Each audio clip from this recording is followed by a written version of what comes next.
8 दिसंबर को उत्तर प्रदेश के अलीगढ़ में एक खातून इशरत निगार को पुलिस स्टेशन के अंदर गलती से एक पुलिस एहलकार के हाथों गोली लग गई और इशरत जुमेरात को इलाज के दौरान फौत हो गईं। वो अलीगढ़ मुस्लिम यूनिवर्सिटी के JN अस्पताल में ज़ेर इलाज थीं। सोशल मीडिया पर हादसे की CCTV फुटेज में देखा जा सकता है कि इशरत निगार अपने बेटे के साथ थाने में इंतज़ार करती नज़र आ रही हैं। कुछ देर बाद एक पुलिस एहलकार शर्मा के पास आया जो एक डेस्क के पीछे खड़ा था और भारी भरकम रिवॉल्वर शर्मा के हवाले की जाती है। पिस्तौल की सफाई करते करते सब इंस्पेक्टर से इशरत के सर में गोली लग जाती है।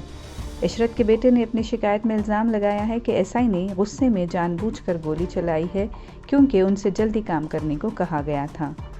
सब इंस्पेक्टर मनोज कुमार शर्मा फरार है, जिस पर 20,000 रुपये का इनाम भी ऐलान किया गया है। मामले की तहकीकात जारी हैं।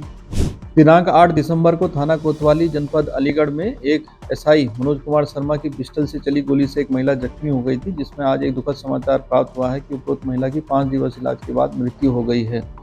इस दुखद सूचना पर समस्त पुलिस परिवार इस परिवार के साथ खड़ा है और संवेदना प्रकट करता है। वहीं दूसरी ओर जो लापरवाह दरोगा था, उसके विरुद्ध परिवार के द्वारा अंतर्गत IPC 307 मुकदमा दर्ज कराया गया था और माननीय न्यायालय द्वारा उसके विरुद्ध गैर जमानती वारंट NBW जारी किए गए हैं। उसके फरारी के दृष्टिगत उस पर 20,000 रुपये का इनाम भी रखा गया है और साथ में जो मुंशी था उसको न्यायिक अभिरक्षा में भेजा गया है। इस संबंध में पूरे विधिवत समस्त कार्रवाइयाँ करते हुए पैनल आदि के द्वारा पोस्टमार्टम की प्रक्रिया अपनाते हुए निष्पक्ष विवेचना आदि के निर्देश दे दिए गए हैं।